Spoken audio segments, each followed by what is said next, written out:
lebih baik dari 8 berapa? Ya Allah yang maha tahu berapa. Makanya dulu banyak orang yang ngaji itu ya kadang pakai hati,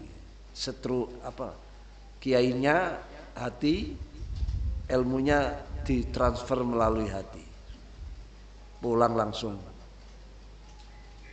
Syekhana Khalil dulu katanya punya santri berapa puluh tahun ndak ngaji-ngaji karena disuruh terus ngurah jeding, ngisi-ngiseni jeding, nyapu-nyapu, umbah-umbah, kerja bakti, bersih-bersih, nguras WC.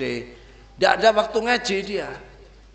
Tiba-tiba tahu-tahu 30 tahun katanya. Suruh baca kitab ndak bisa.